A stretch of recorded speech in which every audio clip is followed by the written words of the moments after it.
25 years. The UFC and MMA has come a long way. From nearly being banned into extinction, bankruptcy, to selling out Madison Square Garden. But at its core, mixed martial arts has always had a strong heart. And a man like Donald Cerrone shows you, the more things change, the more they stay the same.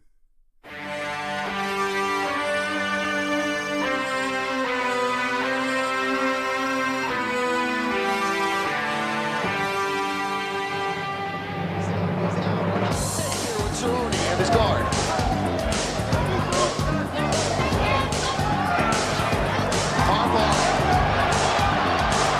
Cerrone now trying to lock up the arm and go for the submission victory. Perry trying to fight out of it. 15 seconds, he tied him on. Donald Cowboy Cerrone by submission. The all-time leader in wins. The all-time leader in finishes. You're looking at it.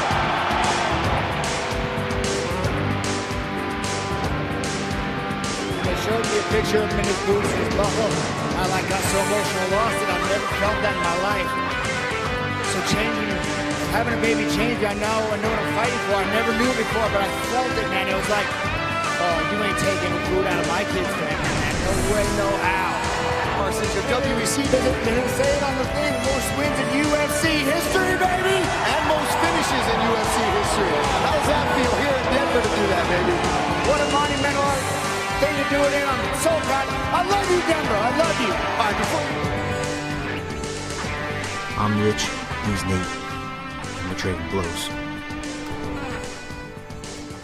Welcome back to Trading Blows, different kind of fight talk where we represent the hardcore. And Nate, UFC 139, what a better way to celebrate 25 years of a fantastic sport we love. It was a fantastic event, a lot of great fights, and I really liked how they had all the old school graphics, all with like Ulti-Man and all like the old school. Oh yeah, great. I got to get one of those Ulti-Man old school tees. I got to get one of those. You know what I mean with the whole thing. But you know what I like? Thinking of that really quick, but Ulti-Man, you know, the old school one was dope, where he's like kind of bashing the Ultimate Fighting banner. But my favorite one was that middle SEG era where it was just said UFC and Ulti-Man's kind of standing there behind it with his hands on his waist. You know what I mean?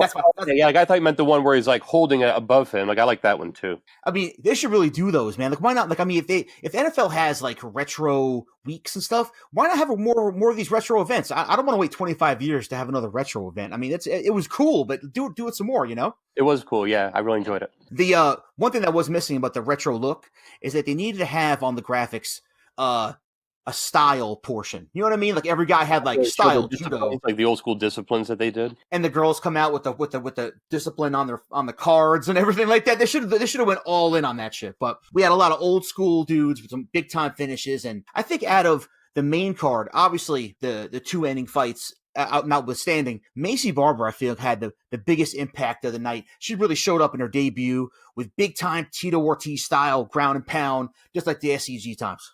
She was really impressive. Really nice elbows in the clinch. And she has some head kicks, brutal ground and pound. And I think the UFC may have something here. She came out great. Called out Mackenzie Dern at the end of the fight, which I thought was a great idea for her. Perfect opportunity. Another girl that's on the rise. And that Cyphers, by the way, showed a lot of heart. And, I wouldn't mind seeing her again.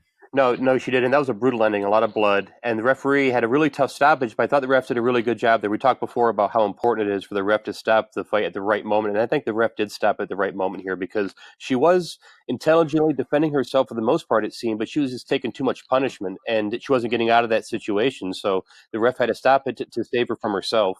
And I thought the ref did a good job. Now we had the battle of the undefeated guys coming off the undefeated season, blah, blah, blah. Trezano against Violent Bob Ross. Close fight. Good action, and then now with the Trezano. That was a really close fight. When you look at the numbers, it doesn't look like a close fight because like Trezano's numbers look far better, but it just shows that the fight's not all about numbers. But at the same time, when it comes to splitting hairs, what do you look at? I don't know. What is it? Why is it that every single time we're sitting down and talk, Nate, we have another controversial referee situation, Nate? Why is it every time? Never tapped to submission, but Moffitt circling and trying to make it happen in the second round. that's really tight. Skelly is out. Bobby the Wolfman Moffitt. Owen Skelly was awake and is protesting. Immediately tosses the mouth guard. See, we have trouble, man. This is trouble. These refs, you can't tell, he was still fighting. stuck in a choke. We're going to have to take a look. Well, it's a tough job, and they have a lot of responsibility. They have a lot of stress in the moment. That referee stoppage last night with Bobby Moffett and Chaz Skelly, that was really one of the worst I can remember seeing in quite a while. Well, the referee looked like he was really trying to look out for the fighter's safety, and you have to applaud the ref for that. But I don't think the ref did enough to check to see if he was out or not, because the ref stopped it thinking that he was unconscious, and they let go, and the guy was awake. And he wasn't unconscious at all. Like it wasn't a snapback or anything. He was totally awake, and he didn't tap. The ref just stopped it, and then that was it. So he reverses it right away. But Moffett throws in the Darce from the bottom, and he rolls him over. Now, as of right here, Chaz is just defending. He's grimacing. It's tight. It's not a fun position, but he's circling. He's doing everything he's trying to do. He's not letting his legs get trapped. Ah, man, yeah, I think he was close. He's grimacing here. He's obviously getting choked, but he's still awake. He hasn't passed out.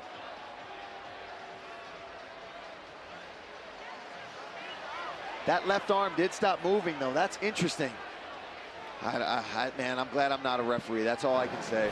I really question this particular ref's grappling background. And if you watch the fight and you watch the Darce getting put in, he right away went to defending it. And you know what I mean? Yeah. They circled each other. He kind of had the arm, and he even said, when you release the one arm, he's now not in danger anymore. It's a matter of really, he's applying pressure, but it's not enough to finish. And he even says, in the post fight, that he was just waiting for him to burn out his arm, and you can really see his eyes look very clear. There was grimacing clearly when he had it sunk nice, sure. But he right away had the right idea right away, keeping his legs away from his, keeping it perpendicular to relieve that pressure. Because if Moffett ends up stepping over, then it's a wrap, obviously. But he didn't have that. Even if you think he's going out or he's out, the ref had to give him at least a couple more seconds. He actually ends up, the arm he's trying to relax, and he's not even thinking about that. But he ends up picking up the arm, he's relaxing, thinking he's out. But I don't know, man. It was very. But I don't think he did enough. I don't think the ref did enough to see if he was out, because he grabbed the arm and then he ended it really quickly after. I'm not convinced that Skelly was totally out of the woods with that choke, but he said, how he rolled his shoulder through, and when you look at it again, he did have his shoulder through between there, so he did have some separation. I think it was just a bad stoppage. But the one thing is, you could see the referee watching the replay after, and he was talking to someone, maybe a person from the commission, but he was kind of explaining himself, saying, he's like, yeah, this is why and that's that. But he was so certain of himself that it seemed like he was a bit on the defensive, like maybe he knew he did something incorrectly, and he was on the defensive about it.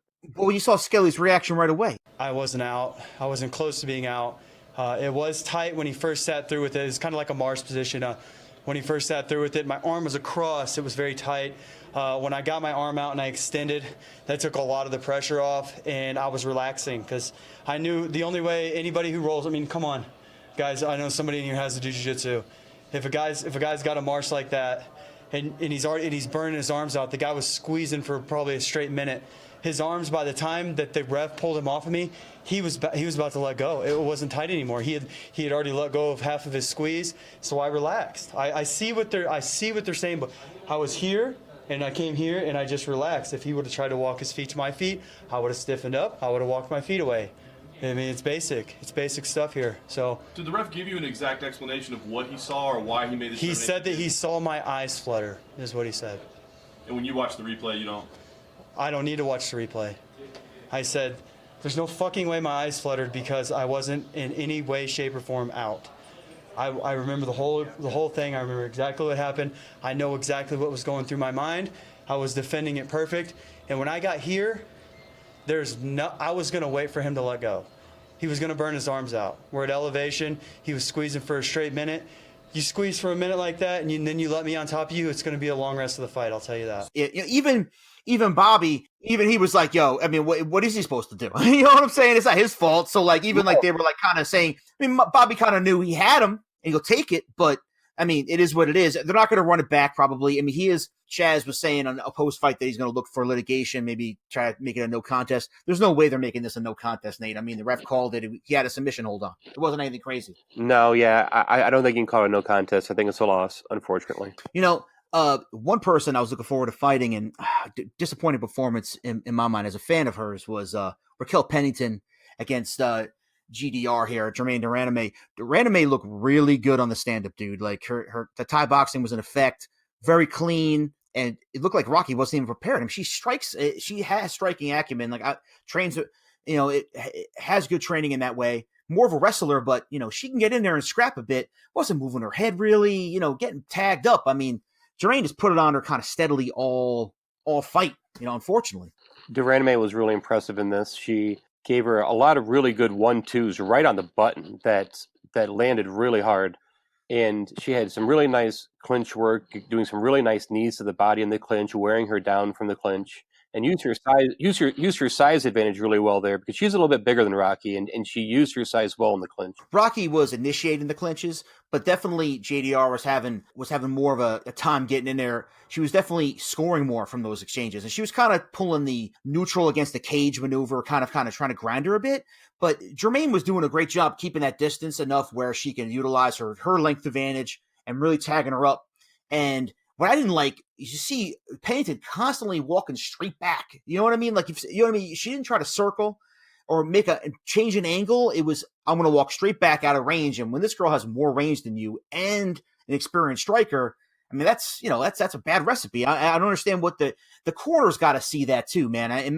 Got to tell her, they kept, they brought up during the broadcast too of how the corner was giving her a lot of encouragement, which of course everybody will take. But Felder was saying too, like, I would like to see more technical talk, something, that she could use out there, because, you're seeing this girl for 15 minutes walk straight backward into a cage or initiate a clinch and not do much. Like, you got to have her change an angle. Like, I think that's who I'm money quarterbacking it here, and who knows, but disappointing performance for Rocky, man. I mean, she really could have put herself in that top 5 situation, vying for a title shot again, and now it looks like Jermaine's on her way.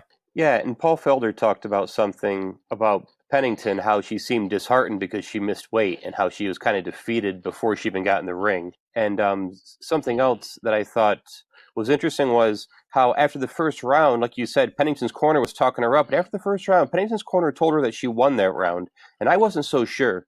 Now, what do you think? If you're fighting and you go back after a close round, now, of course, like, neither one of us are really fighters, obviously, so we don't know this from experience. But let's say if you are fighting and you go back between rounds and it's a close round, do you want your corner to tell you that you're winning the round or losing the round, or what? Well, I'll look to this. I listen to the UFC Unfiltered podcast with Matt Serra every week, right? Yeah. And Matt talks about this actually a lot. And he actually brings up this point that it's a really philosophy of the corner. It's really philosophy of the camp and the guy who's cornering you. And in Matt's mind and Longo's mind, they want to be as honest as they can with their fighter. And he's even mentioned this. He said, listen, if we think it's a big time win and we think you're winning the fight, we're going to let you know. But if it's close, you can't take it for granted. And he lets them know right away. He says he wants the fighter to know right away, we can't take that round 1 for granted. You know what I mean? Like, he's brought up examples, and I'm not, I'm paraphrasing what this guy has said over the course of many shows, but he's been in spots where, Weidman's down 0-2. This is the final round. He's told him straight up, listen, we need to finish here. You know what I mean? Like, he's told, and that's being honest with your fighter. I mean, Rocky, they know her better than anybody else. Obviously, she's got a wife in the corner with her, Tisha Torres. They know her better than anybody else. They care about her.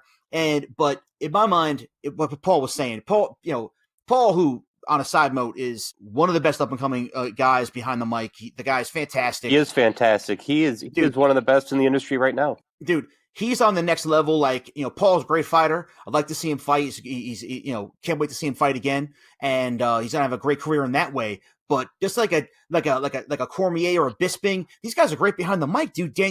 Cruz, Felder's really, really good, man. A lot of good guys behind the mic. Don't lie to me. If you think if it's close, it's close. You know what I mean? She can't. Rocky has to know coming back to the corner that she may have won it, on some points, but she didn't go out there and establish anything. She didn't do anything. She didn't rock her. She didn't take her down and control her. She didn't do a whole lot to really establish herself. It's more of like we're talking about with the Trezano Bob Ross situation. It was really a matter of just calling a score based on significant strikes and things, and she wouldn't have known that. I mean, there's no way, No, she wouldn't have. But, it is what it is. JDR moves up. We'll see what's next for her. But we get to the two spots. Man, let me tell you right now, perfect matchmaking, perfect outcomes. They were outstanding fights. And to me, last night was all about Donald Cowboy Cerrone. I mean, here he is with his back against the wall. His longtime camp, Jackson Wink, is training his opponent. So Perry knows all of his little chinks and weaknesses, which is a huge advantage. And meanwhile, he's trying to break the record for the most wins in UFC history and possibly the most finishes. And what does he do? He goes out there and he goes toe-to-toe with him. He goes in the mat with him. He submits him, and he gets his revenge. He breaks his arm. And he talks about it afterwards. It's awesome. Yeah, once I seen the clock, 30 seconds left, the monitor's right above me. Like, I better spin for this armbar. I did. He should have rolled the other way out of it. I don't know why he didn't. And I was like, gotcha. And so I went belly down. I was just going to take it until the referee pulled me off. So He tweeted after that you broke it. Did you know that it was? Could you feel it? I felt it pop before I went belly down. So the rest was just tearing the chicken wing off. Yeah, I was taking it home with me. I love both these guys. Okay, Mike Perry's upcoming star. I'm a big fan of the dude. Win or lose, he's always bringing exciting fights. Love Mike Perry. Okay, I have nothing against Perry. I think he's a great fighter, but for me, this is all about Cerrone last night. Dude, 100%. He's in his hometown, Nate. 25th anniversary. And if there's a guy, like we talk about Frankie Edgar, okay, who unfortunately couldn't be at the card. Donald Cerrone, he is a guy who represents fighters. I mean, he is a fighter's fighter. I mean, just a tough dude. Brings his son into the ring in one of like the all-time moments, man. I mean, he brings his whole family into the ring. I mean, celebrates. I mean, he named his son, his middle name is Danger. I mean, how sick is that? I mean, come on, dude. Yeah. Danger's middle name. Yeah, like his belt buckle, the shoes, Cowboy had the hat on. It was a family affair. He had his mom in the ring, his wife in the ring. It was a wonderful moment. But let me ask you this, Nate. I mean, let me ask you, is Donald Cerrone a Hall of Famer in the UFC? That was the first question I asked myself. Well, first let me say, like, it's not very often where I jump off the couch after watching a fight and pace around the room. And this was a fight where I jumped off the couch. Like, it's been a while since I was that excited for a fight.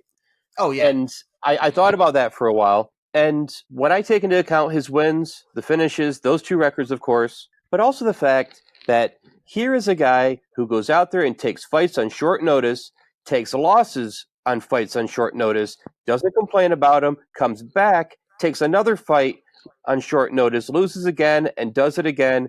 The guy is a warrior. The guy will do whatever you ask him to do. He's always a game competitor. Whenever you see his name on the card, you're happy to see it because you know he's there to fight. And he's had a good career. He has notable wins. I don't have his list of victims in front of me right now, but I know he has a lot of good wins. I say yes. I say he is a Hall of Famer. I mean, I agree. I think Donald Cerrone is a Hall of Famer. Regardless, we think about other sports. How much do you weight the championship, right, Nate? Like Eli Manning, if he didn't have those two rings, didn't have those two MVPs during the championship match, he is definitely not a Hall of Famer. You know what I mean? But you'll weight it. Whereas a Trent Dilfer has a championship, but you're not going to give him the Hall of Fame. You know what I mean? But Cerrone, obviously, you're right, Nate, represents what you want to see. When I sit down and watch a UFC fight, why I do this podcast, why I watch fights, any fights, right? Is for guys like Donald Cerrone, Don Fry. I mean, the guys that, are game, step up, make it happen, make exciting fights. It said Cowboy called out. He's going back down to lightweight, Nate. He's challenged Khabib. Obviously, he's going to challenge the champ. But here's a fight. I would love to see him against Justin Gaethje tomorrow. Wow, that'd be really good. Justin Gaethje, really Cerrone. I was thinking Poirier, but that'd be really good. Poirier would be good too, kid. But Gaethje, I mean, here's a guy. I mean, another guy who can't wait to get it on. You know what I mean? That would be just rack 'em, sock 'em robots. I think you can put Cowboy against any of those guys to be really good. Oh yeah, I mean, name the guy. It's going to be great. But I do like as a kind of a re-inaugural move back to 155. A Gaethje would be a great. I think Lee too. Oh, Lee would be good, but we'll see. But I think Lee's got a fight booked soon. But we'll see. Yeah, he's fighting Iaquinta. Right. Which, that's a good one. Absolutely. So, getting to the main event, and I was very initially disappointed that we didn't get to see Frankie here, right? But we ended up seeing the return to form with Pantera, Yair Rodriguez, and the return to form of the Korean Zombie. I mean, what a fight. A Fight of the Year candidate, Nate, by easily that, and possibly definitely the greatest knockout of 2018. I mean, no question about it. I mean, what's topping this one? Nothing's topping this knockout, dude. One more flurry. Oh!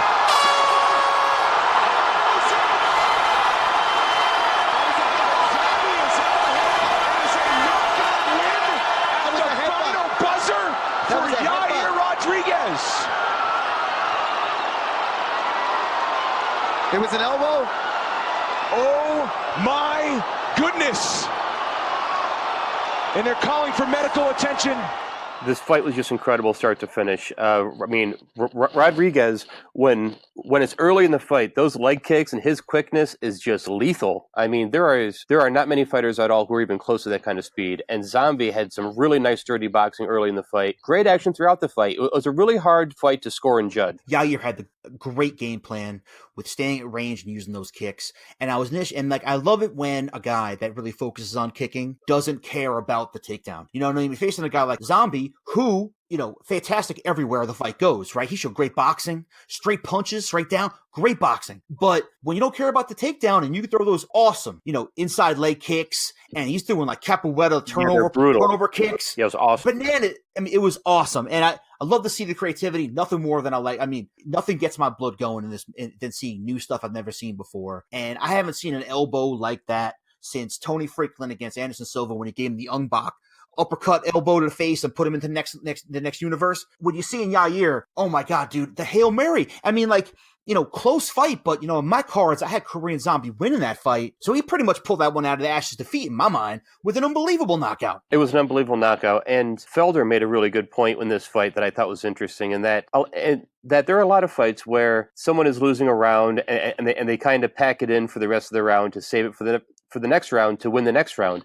That didn't happen in any of these rounds. Both of these guys were going for it the whole time in every round. I mean, none of them ever gave up in a round. None of them ever tried to, save it for the next round. They just went the whole fight. I was really worried because that last 20 seconds, they started almost doing a little victory lap in the middle of the ring there. Yeah, and I was like, oh no, don't do that, guys. Oh, they did that a little bit earlier in the fight too. And I'm not really a big fan of that, but I mean, whatever. They're in there fighting. If that's what gets them going, I guess it's fine. But the end of the match, though, it was a little bit too extra. You know what I mean? And I was like, dude, this is how we're going to finish the last 30 seconds of an amazing fight. Yeah, there's 25 seconds left, and they're clapping it out already. We had that low blow in the fourth round, and Yair said that he got hit. The ref said he wasn't sure, that he didn't think. Yair wins, and he looked hurt. And Zombie asked the ref, what are we doing? And the ref said, just go on. I mean, what do you think of that situation? Well, the ref didn't see a low blow. I mean, he's doing what he has to do. I mean, Yair. Rodriguez was rocked right before that low blow,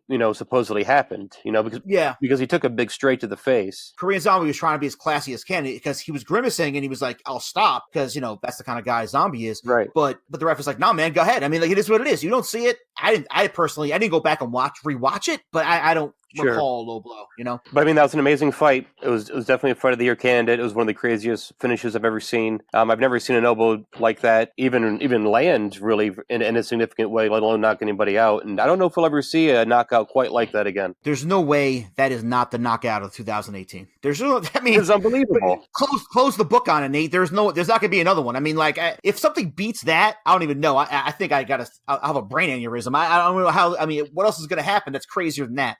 I don't even know. It almost seemed a little fluky, and I shouldn't say that because now I sound like a real cynic, but it almost seemed a little lucky, didn't it? It's not as if Yair doesn't throw crazy, outlandish stuff all the time. He was throwing other kinds of elbows and different kinds of strikes throughout the match. So him pulling out that isn't something that's not in his repertoire. You know what I mean? He's probably looking to do that. Yair's all over the map with creativity, so it doesn't surprise me that he wouldn't go for something like that. On the button. Oh, it was on the button. And, I can't say that's lucky just by the kind of fighter Yair is, with the style he brings. I accept. I'm just asking the question. We had the 25th anniversary show with the UFC with all that hoopla, and it was fantastic. We want to, in this show, we want to take a look back at our favorite UFC memories and take a stroll down memory lane for a little while. Before we get to that, we got to get into some of that news, man. And probably the biggest story of the week was actually, it kind of broke right after we stopped recording last week was, Floyd Mayweather signing a unknown style of fight with a Japanese kickboxer and a rising competitor, Tenshin Nasukawa,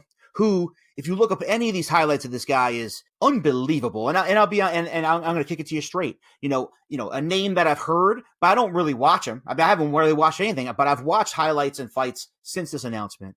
And what an exciting, amazing fighter. He's bringing rolling thunder kicks, inside out crescent kicks. I mean, banana stuff. Turns out that Mayweather, I guess after he went home and Googled the guy, I have no idea, decided that now he's going to back out of the whole event He's not doing it at all. He says it was supposed to be some sort of exhibition for wealthy Japanese people or something like that. I'm like, you want to talk about the biggest bunch of bullshit I've ever heard in my life. He's ducking this dude because he doesn't want to get embarrassed by this guy. That's all that is, okay? I mean, we all know Floyd can't read. I mean, we know this, but his agents can, and they knew exactly what they were signing up for. They probably didn't know, they probably thought Nasukawa was some can, didn't do their homework on that. But the bottom line is, he's on the press conference when they announced that shit, talking about, oh, I want to put on a big show for the Japanese fans, give them a big show. You're not going to have see these grand statements about the Japanese populace if it's for some private blood sport, exhibition in some hall with 10 rich Japanese dudes. That's not what this is. It was supposed to be a big event.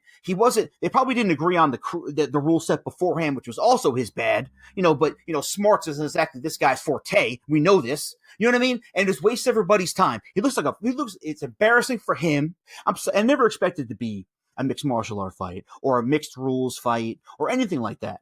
I expected it to be a boxing match I expected it to be some sort of boxing match, maybe some clinch work. But the bottom line is, this kid is nice, up and coming. You didn't do your homework. That's all this is. You didn't do your homework and you embarrassed yourself, and now you look like an idiot. Floyd is acting like he never agreed to this to begin with. He was caught off guard. He didn't know what to do. The problem that he has here is that he was at a press conference in person with his fist in the air next to Nasukawa. The press conference didn't look like a miscommunication. He didn't seem confused. He didn't seem like he was being duped into anything. I didn't sense much confusion there. It seemed like both sides were on the same page, and then he backed out. And that's what happened. And the problem is, this tarnishes his brand, which means more to him than anything, because let's face it, he needs money. He has a lot less money. He totally inflates the numbers that he gets. And something that I heard Chael Sonnen say, which I think is pretty telling, is that when you see him go over to Japan to do this kind of deal, it shows that he doesn't have the faith in the American audience, which has always been his bread and butter, anymore. So he feels he needs to go create a new audience, which shows that his career is on the skids. He is not at least what he claims to be. And maybe he was taken off guard by the pomp and circumstance of the actual fight announcement. But when you're 50-0, the most popular boxer in America or in the world, considered one of the best ever, whatever you do fight-wise is going to be big news. I mean, I fail to believe this was going to go over this guy's head. I don't understand it, Nate. So anyway, moving on. We got a lot of fights that were finalized coming up. Ben Askren now has an opponent, Robbie Lawler, at 233 in January. Great matchup. It's a great welcome for Askren to the UFC. Welcome to the UFC. Here's Robbie Lawler. I mean, the former champion. The guy's a pretty good wrestler. Guy has great hands, really well-rounded fighter. And Lawler wants to get back in the mix. He wants to go up the ladder. Here you go. It's great. Beautiful. It's a great matchup for both of them. And then you have Rumble. He's interested in coming back to the UFC. Have you seen Rumble? He got a little bit bigger. Let me tell you right now about him. The biggest human being I've ever seen in my life. We had him on the Halloween show. We talked about him, how scary he was. How scary he was on the Halloween show, Nate. 10 times scarier now. Dude, 285 pounds of solid muscle. This guy's powerlifting and eating roids with his cornflakes. I don't know what's going on with this dude. He is a scary individual. He's going to have to cut weight to get down to 265 to even fight. And yeah, I would be interested in seeing it. I mean, I was pissed Rumble pieced out anyway. And if Rumble wants to get back in there at heavyweight in this gamma radiated monster that he's become, I'm all about it, Nate. Just pass the USADA. You know what I'm saying? Let's make it happen. I can't wait. It's going to be awesome. I mean, if he can get by the steroid police, I want to see him get in the ring. He said he wants to fight Jones. He wants to fight him at heavyweight. I want to see him fight people. Let's make it happen. I mean, I can at least want to see him fight Ozdemir and some other guys, see him fight Lewis. Let's get him in there, get him going. I'd love to see it. Hope they make it happen. Paige Van Zandt, back from action from her broken arm, is taking on Rachel Ostovich. Two hot commodities in the female division. So they're going to be on ESPN's first show for MMA, at UFC rather, at UFC Brooklyn on January 19th. Chad Mendez, he's signed back in action to fight Volkanovski at UFC 232. Love to see Chad. Great to see him back in action. It is great to see him back in action. We also have TJ Dillashaw, Cejudo. We knew they were going to fight, but we all thought it was for TJ to defend this 135-pound belt. Turns out that TJ is going down weight to take on for Cejudo to defend his lame duck 125 belt, basically to give TJ an opportunity to be a two-division champ. That's really all this is. You know what I mean? If you're going to close the division anyway, Nate, this is crap. I mean, you're in a close division anyway. That belt's nothing then. What does that even mean? It is a bit just absurd, really. I mean, why is he going down there to take a belt and then just have it become a division that doesn't exist anymore? I just don't understand the whole process. I get it that TJ deserves to be a double champ more than Cejudo does. So why would you have be a 135? I understand that thinking, but why even have the belt even there? If you don't have a division, you don't have a belt to defend. If you're going to go down there and become double champ and possibly defend one or the other, that's great. But we all know that whole division is going away. So in other words, this whole setup is just to give TJ another line to put on his resume. That's all this is. You know what I mean? Like if there's no more division, obviously the belt is the belt. But what are you going to do now? TJ is the last 125-pound champion. I don't think he would, but I hope Cejudo ruins all those plans, man. I hope Cejudo beats him up just for that, just because of the strength of that on my mind. It would be great because I don't really like TJ anyway. Like, I think he's a great fighter. He's definitely one of the best pound for pound fighters in the world, but I don't like him. So yeah, it'd be great if Cejudo beat him up. In keeping with the entire old school theme of this weekend with Dude 25, bare knuckle boxing, dude. The World Bare Knuckle Fighting Federation had their inaugural event on Friday night, and Nate, I'm telling you, I had a great time watching this, dude. This was so much fun, and if you guys are listening to this and don't know what I'm talking about or wanted to miss it, for whatever reason, you did yourself a disservice, go watch the whole thing. It was an amazing show. And there's a lot of MMA connections here, Nate. First of all, Boss Rutan, behind the mic doing his awesome commentating as he does, and awesome. No one does it better. Yeah, he's awesome. I mean, anything that Boss Rutan does, I'm watching because he's awesome. He's all in. He's also an executive with this federation. And so he's all in trying to make this happen. And they have a great rule set. They have the hand wraps, but, there's some other bare knuckle boxing federations out there, and I'm not going to get into differences, and I really don't know. But for this, guys, I don't know how common this is, but they're allowing plum clinches without thumbs. They're allowing underhooks, overhooks. So you're getting a situation where guys are going at it, but then they can kind of clinch up a little bit. I mean, no takedowns or anything, but you can kind of dirty box dudes up. I mean, Josh Neer made work of Al Darte in that fight just off the dirty boxing. Great stuff. I love the rules. Great action. And a lot of MMA guys are on here, man. I mean, obviously Chris Lieb and Phil Baroni were on the main event. Johnny Hendricks was on there. He was supposed to fight Chris Brennan, MMA vet. He ended up having to cash out and he had to leave the fight due to injury. So they brought in this Dakota Cotrain who has some notoriety outside of the ring. We'll leave it at that. But he's also an MMA fighter. Julian Lane, a.k.a. Let me bang, man. I want to do that, man. Let me bang, bro. I do. I do. Let me bang, I do let you bang. Hey. Let me bang again, man. I let you bang. I let you bang. Let me bang. Let you bang. He made it happen with the fight of the night.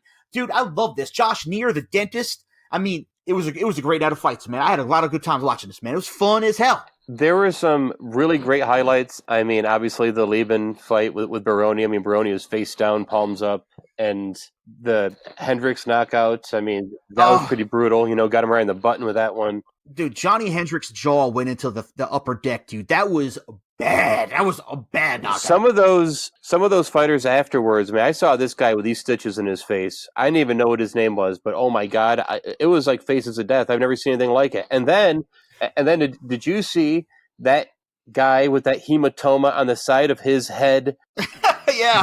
Oh my God. Nastiest thing I think I've ever seen in my life. I mean, what do you do with that thing? Do you get that thing drained, or does it just go away? Do they massage it out all over your face? Like, what the hell do you look like 2 days later after you have that thing? You got to cut that open. Cut me, Mick. Cut me. I have no. You probably can't even see that thing. He looked like the dude from Goonies with the Snickers bars. Whatever that dude was. Yeah, they should have like a day by day, like a hour by hour picture frame. Like how some people get pictures of their kids every day for their first year of their life. How they're just getting a picture of this guy's face every day while this thing, like whatever happens to it. I don't even know what happened. It's unbelievable. And every fight was. I mean, honestly, I can't wait for the next one, Nate. I mean, honestly, I love this shit. But the main event actually had a lot of humor, and it wasn't that great of a finish per se. I mean, Lieben took him out.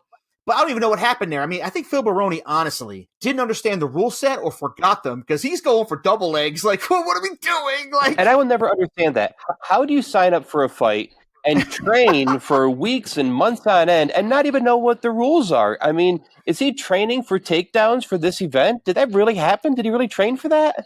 I don't know if he trained for it, but I mean, he's been MMA fighting forever, but he looked like an idiot. I mean, like, it wasn't just, I mean, he looked like an idiot. I mean, like he looks like idiots when he wins fights and jumps on the cage and hoots and hollers like an idiot. you know, I saw him at Mohegan Sun, you know, cave David Monet's face in with like a 25 hit combo, which was pretty incredible. The best highlight he's ever done. But Phil Baroni, he's a striker. He's all about it. Lieben maybe tagged him up early, and he was kind of dazed out because he was literally like going. He wasn't just going for a clinch, Nate. He was shooting for takedowns. It was ridiculous. But Lieben took care of him. Cat smasher. I love Christopher Lieben, man. I love the crippler, man, and great to see him win. I hope he fights again in this shit because I would love to see it, dude. I just can't wait for the next event. I hope they get some different names in there. Like I like the names that were in there. I just want to see more people come in. So the whole old school theme continues, dude. And you know, thinking about the UFC, 25 years since UFC 1, you know, and that, you know, we're glad they went back to Denver and had a great event. But you know, I want to talk to you because, you know, what is your earliest memories of UFC? Like, what was your first event? How did you get into UFC, Nate? What was your first thing?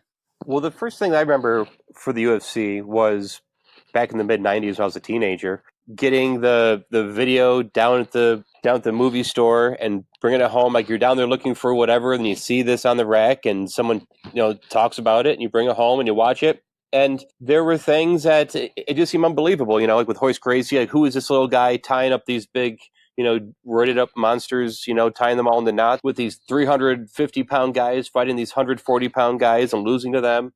It was almost like even the video store back then. They treated these videos like they were X-rated, like it was it was right up there like Faces of Death. Like it was, and that's a great comparison. Is that it was like a Faces of Death type thing. You know, I didn't watch UFC 1 live. It was obviously like I'm sure a lot of coverage. I was younger then, obviously, but I remember my dad and my uncle buying UFC 2. They were like, I was over at my uncle's house in Massachusetts, and they were like, we heard about this. We want to put it on. And that was the one where the cop went in and won as an alternate. It was a really weird ending. But I remember watching it. And then, of course, I've seen, obviously, UFC 1 a million times with Art Jemerson with his hat, with his one glove on, and this whole deal. I mean, it was just crazy. And like we were saying earlier, like it was all style versus style. You know what I mean? You got guys. I mean, they had a guy in the card of UFC 1 who made his name supposedly having beef with Frank Dukes. Meanwhile, Frank Dukes was a total fraud. I mean, the whole thing was just bullshit, and he got into the ring. There was no way that would ever happen. You got dudes getting infections with the kickboxer that fought in UFC 1, ended up kicking that sumo wrestler right in the mouth. He ends up getting a tooth in his foot, got an infection. I mean, like, it was just Wild West craziness back then. And there were some really good stories, like leading up to that. There was this event, like when it came to signing, like the night before, there was some dispute over the rules, over the pay, and there was a lot of arguing. And then one of them stand up. I think it was like Tila Tulua. That was the sumo wrestler. Yeah, he stood up and he said something like, "I don't know about you guys, but I came here to fight. Like anybody else want to fight, meet me there tomorrow night." And then they all just kind of decided right then, like, okay, let's just sign up and let's just make this happen. But it was really close to never even happening to begin with. Yeah, it's crazy. And they said Tila Tulua is one who stood up and said, this is what I came here to do. Stop wasting time. Let's just do it. And what I watch those early UFCs with the Gracies winning and everything like that. I mean, I grew up, watching Bruce Lee movies, watching Karate Kid, this and that, all striking, Chuck Norris, right? And to see a guy like this Royce Gracie who looked very unassuming, the fact that he, like you were saying, takes out these monsters, the jiu-jitsu. To me, jiu-jitsu, the way they, I mean, essentially, the early UFCs is a Gracie Jiu-Jitsu commercial, right? Essentially. And how they promoted it, it was like Gracie Jiu-Jitsu was some, like, secret dark art that no one knew. And it was like did mock to me when I was like, what are these guys doing? I thought you couldn't even learn it. Like, I mean, I was so ignorant to all of that back then. I had no idea. It was just magic. It was magic, Nate. Like when Royce Gracie got Dan Severn in that triangle choke, okay, after getting laid on for like a half an hour by this monster, you know what I mean? And Severn's out there belly back suplexing dudes, you know what I mean? Insanity, you know what I mean? I mean, like, insanity, and he gets him with his legs and his own arm. I mean, even when the announcers had no idea what they were looking at, and I certainly didn't as a young man. It was has fascinated me to me to this day. I mean, fascinated me. Yeah, Dan Severn is a pretty fascinating guy. But I mean, Horace Gracie is obviously the king of all that. And then, after that, I had watched it and I had kept up a little bit with it. I had seen Don Fry, I had seen some other people. But then it wasn't really until I got to college and we started playing the video game, the UFC video game in college. Because, I had played, Street Fighter, Mortal Kombat, and, Tekken, and all the, fighting games. But then there was this game. Legendary. Yeah, legendary. But then there was this game, and this game was awesome.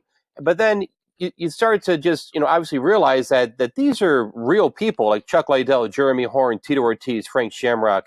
These are real human beings who actually do this for a living. And then we go to Atlantic City and we see these people there.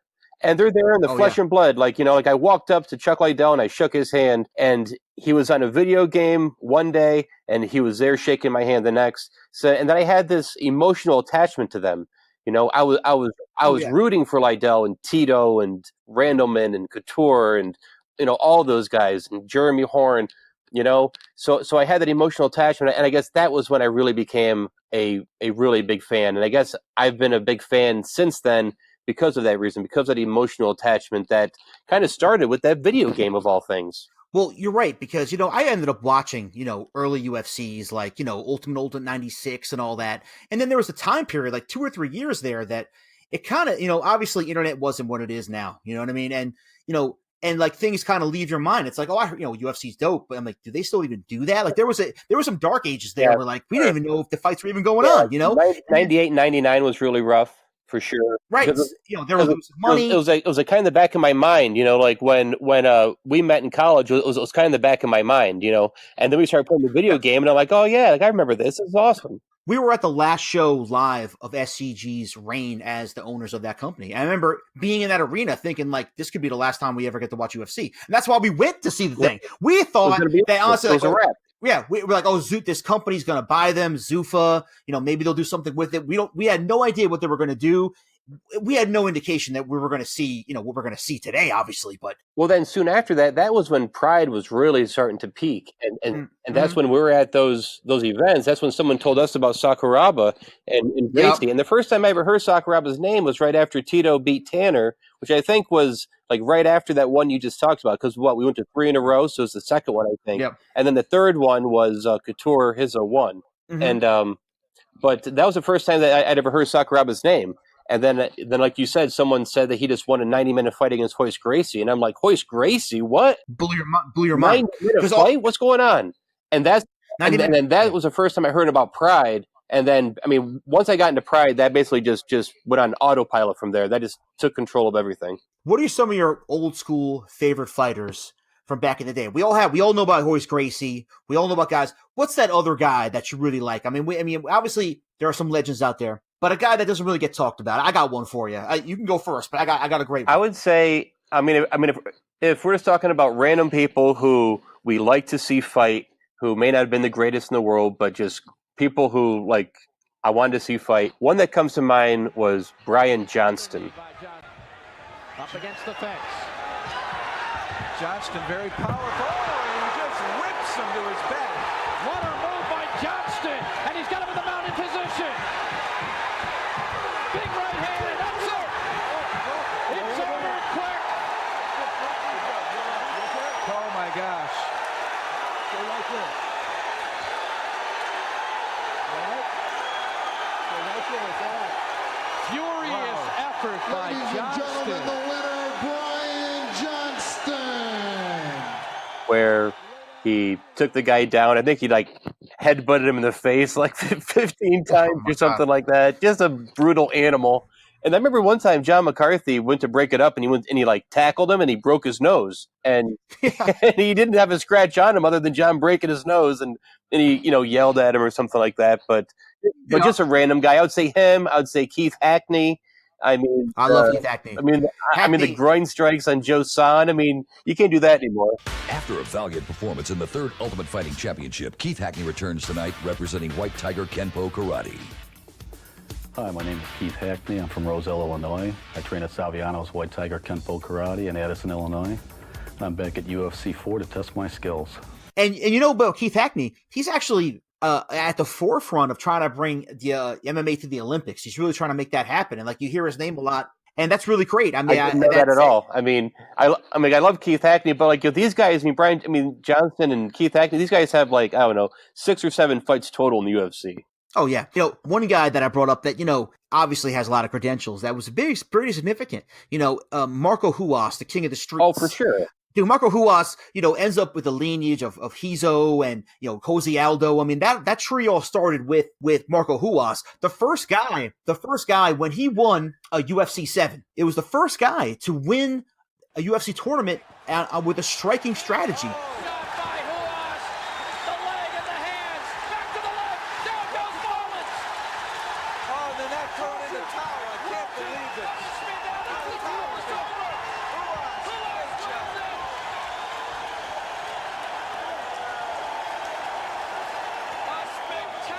No one else. You won fights. You see the Pat Smith with the bananas shit. I mean, guys won fights striking. But here's Huas in a tournament for the UFC that's majority dominated by grapplers. He made it happen with strikes and with the leg kicks and all that. It was revolutionary at the time. Yeah, I mean, doing those low leg kicks was something that we hadn't seen before. And the foot stomps. The foot stomps. I mean, very creative at the time, of course. And I think the fight with Paul Varelans was really the one where we saw those leg kicks become so impactful, because he kicked him so many times that he finally just fell from that, and it was just the leg kicks was the primary weapon there, and that basically was the fight for him. Varelans was mauling people going into that fight too. Varelans was a formidable force. I mean, he had that fight against Bob Chanchin where he got slaughtered, but aside from that, he was beating people up. Dude, you saw him at the beginning of that tournament, Varelans, with the trap fighting, where he was just like elbowing dudes from inside and just mollywhopping dudes. And then you thought it was going to be curtains for Marco Huas, and he made it happen, man. Great strategy, and it's still employed today. Yeah, absolutely. And, Paul Varelans, he was probably the last guy to rock the full singlet, I think. Oh, yeah, Paul Varelans. the full singlet, though, is awesome. Another guy, and I got to say, when you're talking about earlier UFCs, I got to talk about my all-time favorite fighter. I got to do it, man. The Predator Don Frye, who won Ultimate 96, had that epic fight, one of the all-timers against Mark Holman, the Hammer, where he's bloody and he's holding on to the top of the cage, and John tells him, you can't grab the top of the cage. He's like, yo, fuck you, there's no rules, I'll do whatever I want, and he's grabbing on, because if he lets go of that cage, Nate, he's going for a ride he may not come back from. You know what I mean? Mark Coleman wins UFC 10 in Birmingham, Alabama.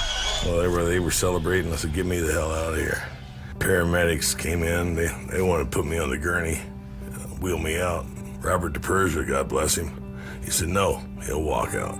So he said, get that gurney out of here. We walked out of that arena. We got 6 feet from the ambulance, and I dropped like a stone.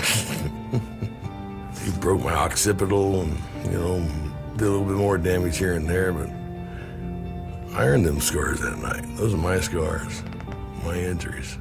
I'm proud of those. I had a bunch of demons that I needed to exercise and prove to myself that I was still a man. That fight with Mark Coleman probably did more for me mentally than anything else in my life.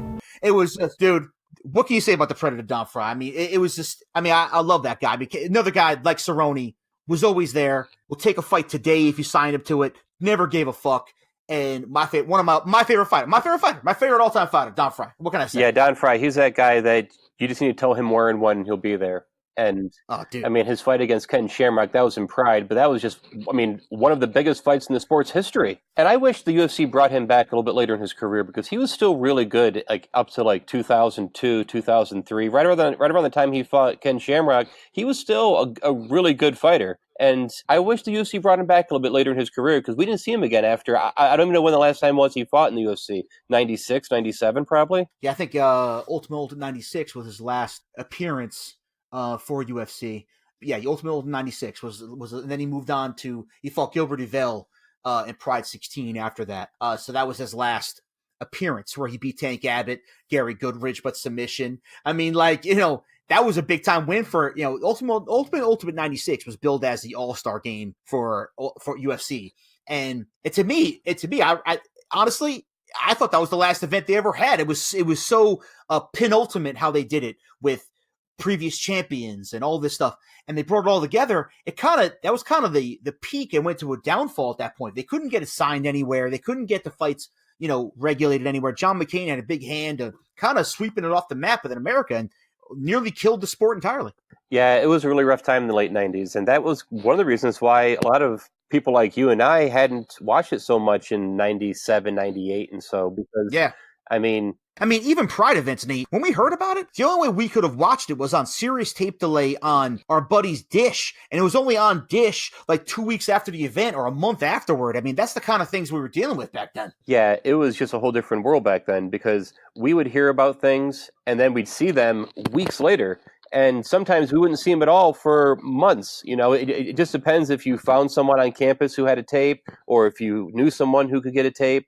I mean, these things were like crack for people trying to find these tapes to watch these fights. Like I said before earlier in the show, I hope they do more like a retro style events would be great. And I would have liked to have seen a tournament last night, of some sort. Maybe some of these prospects could have been in some sort of little tournament, like a 4-man tournament. But that's a different argument altogether. I've had that rant before. We've had that rant before. But otherwise, though, I loved it. I love seeing it. And I hope they do more of that kind of stuff. Maybe do one of those like mid SEG style with the old logo and everything. I would like to see that. It's just amazing that where the sport has come from where it was even when we first started seeing it. Whereas when we walked into that first one, I think it was high stakes. Was it UFC 31, I think, or 29? Mm-hmm. I'm not sure. It was one of those. And you could walk right up front and talk to the fighters and talk to whoever you want to talk to. Like we talked to Bruce Buffer. We talked to all sorts of people. Whereas now it is so big that it's lost a little bit of that. But it's only because the sport is as successful as it is. I mean, there were probably 7,000 or 8,000 people at that one that we went to. Now they're selling out the MGM Grand. That's 20,000+ people. MSG. They can sell out anything that they want right now. Any of these big arenas that they want right now. On last Friday, on our Facebook page, and please go check us out on our Facebook page, Trading Blows, where we actually had a little fight party where we had some old school fights and Nate put it together, had put a lot of old fights from UFC, Tito, Elvis Sinisek, some older fights. And it was cool to see. We interact with some fans, and we're going to try to do that, I think, weekly, Nate, right? Maybe Fridays. Friday nights at 8:00, we're going to start doing watch parties with old school fights. We're going to be talking about the fights. We'll take recommendations. Like if people have requests, we'll certainly put those on for sure. But we put that together for you as kind of some of our favorite fights from back then, and we got to hang out with us, talk about it. It was a really fun time, and keep the conversation going on Twitter and on Instagram. We're on @TradingBlows, Twitter TB MMA Pod. So hit us up at any of those mediums, man. We're here, and we love the feedback, and it's fantastic. And don't forget to rate and subscribe too. Please go on iTunes, rate and subscribe, or anywhere you want to get it, man. Stitcher, Spotify, subscribe, rate if you can. It all helps. It helps tremendously. Absolutely. And check us out on the Facebook group, Trading Blows Podcast MMA group. And we'll be doing polls, debates, watch parties, all sorts of stuff. Next week, we have the fights continue. I mean, like fall season's heating up, man. Like every weekend there's fights now. I mean, it's just crazy.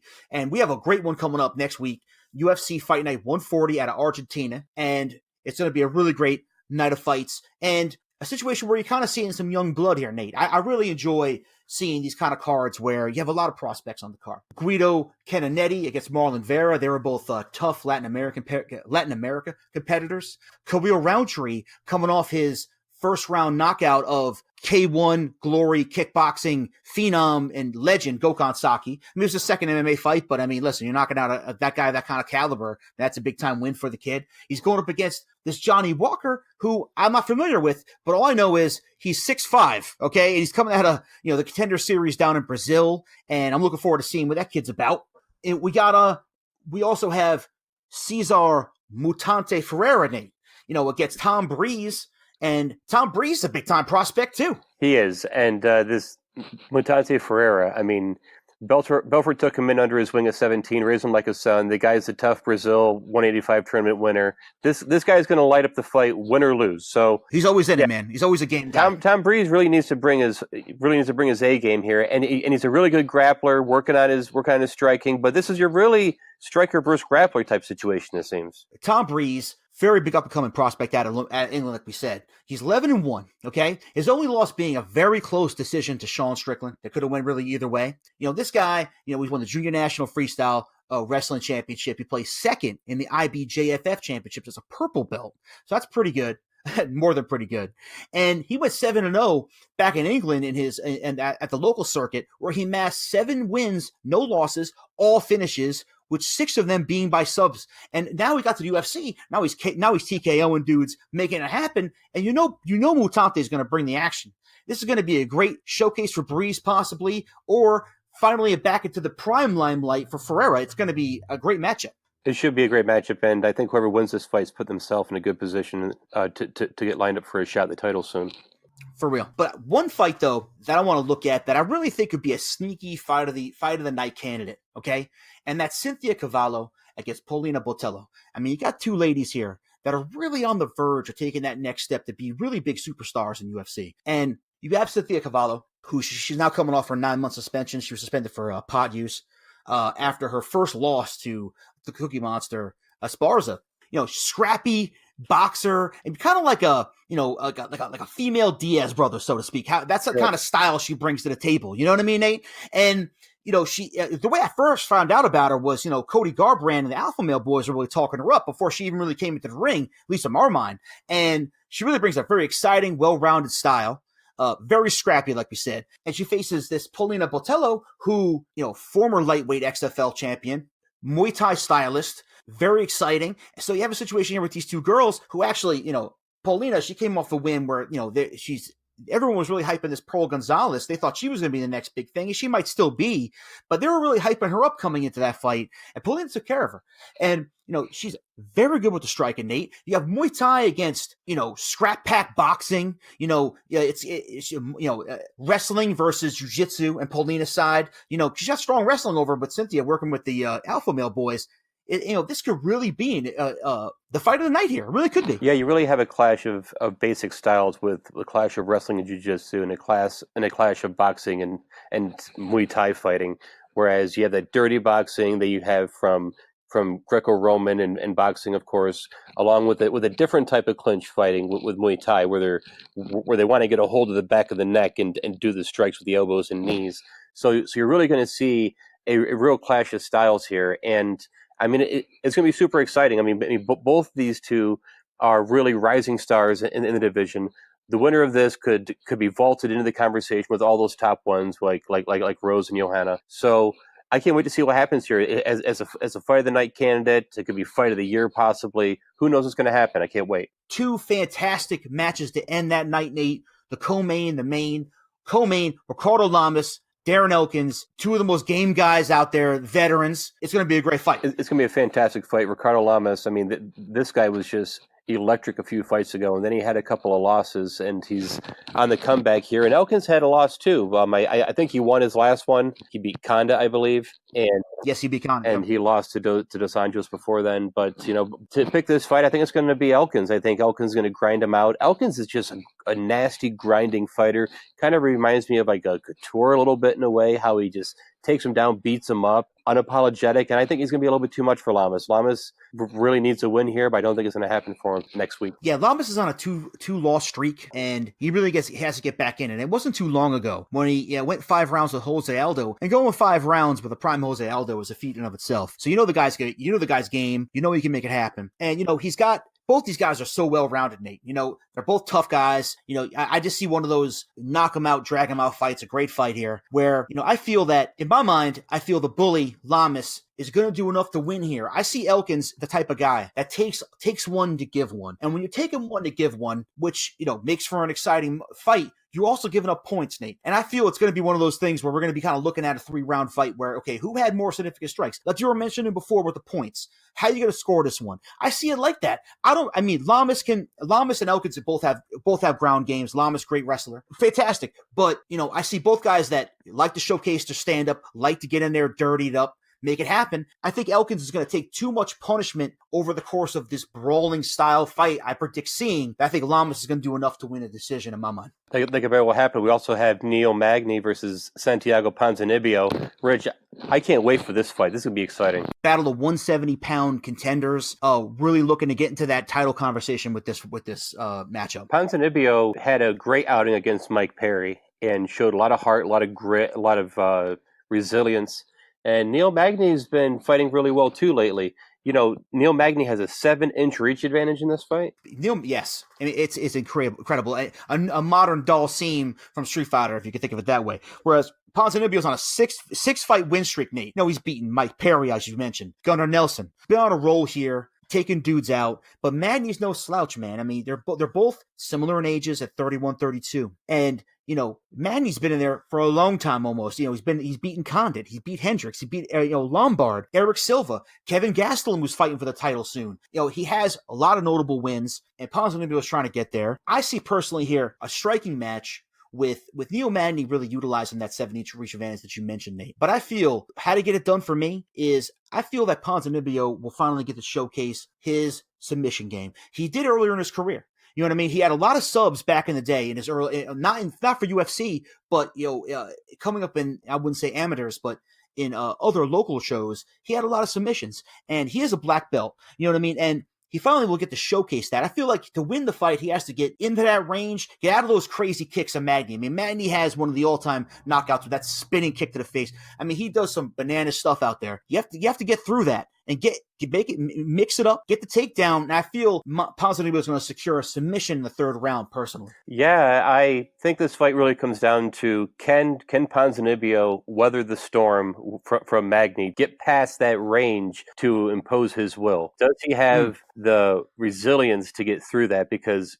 that 7-inch reach advantage with those kicks and with those punches it's like a moat that he needs to get past to make this fight in his world. And I've seen enough of his fights to believe that he does have the resilience to get past that moat, to close that distance. And I think he will, just as you said, take him down. I also see a 3rd round submission here. I was thinking the same exact thing, that this is a fight where we need to see him take that abuse to impose his will. And once he does that, I could see a rear naked choke or some other submission in the 3rd round. Well, Magny's no slouch on the ground either. But I think Ponzinibbio nearly got himself into deep trouble against Perry, turning it into a brawl. That's what Perry likes, and he nearly got stopped in that fight because of that. I think he's learned his lesson. Now you're facing a guy with the crisp striking of a Magny with that reach advantage. Take that away. In my mind, I mean, the reach advantage goes away when you're on the ground. You know what I mean? And I think Ponzinibbio, hopefully, is going to utilize that black belt, like you said, and make it happen. Yeah, I totally see it, man. 3rd round submission, too. I mean, I'm not sure how it's going to happen, but, choke is fine by me, man. Choke is fine by me. So, yeah, 25 years, Nate. Hope there's 25 more years. UFC continues. Or if it's not UFC, MMA. The sport is strong. And to see where it's come in the last, even for, since 2000, it's been pretty incredible. Hope it continues. And, we hope we're there with you covering it here at Trading Blows. And, next week we're going to have UFC. We're going to obviously react to the 140 and this craziness that's going to happen, hopefully. But of course, the following week, we have there's a big-time matchup going down in China, Nate. You have Curtis Blades coming off a big-time win against Overeem, gets into the top 5. And Ngannou, does he respond to that horrendous showing against Derek Lewis? We're going to talk about it, Nate. Yeah, Curtis Blades is coming off that big win, and he has winded his back for sure. And Ngannou has a lot to prove after that fight against Lewis. That was awful. I mean, what's he going to do? What's his answer to that? So seeing those two get in the ring, I mean, that's what we want right now. Like, both these guys have a lot to prove. Both these guys want to make it happen. Let's see it happen. And Overeem is also on that card, Nate. Am I not mistaken? Overeem is fighting Sergey Pavlovich. So this is his comeback from that hellacious elbow that he took from Blades. I mean, that was bad news. And, we're going to see how he responds in this fight. And we have a lot of up-and-coming Asian fighters on the card as well. And we're going to break it all down for you. We hope you're there. Thanks for joining us. Don't forget to like and subscribe. Don't forget to check us out. Instagram at Trading Blows. At Twitter, TBMMA Pod. And, of course, our Facebook group, Trading Blows Podcast. And make sure you check us out on Fridays at 8 o'clock for the Trading Blows watch parties. We appreciate you guys. Thanks for tuning in. We'll see you next week. See you next week. Thanks. Like we just heard, check us out on Twitter at TBMMA Pod or on Instagram at Trading Blows. You can also find us on Facebook at Trading Blows Podcast. And please rate and subscribe on iTunes or wherever you're listening.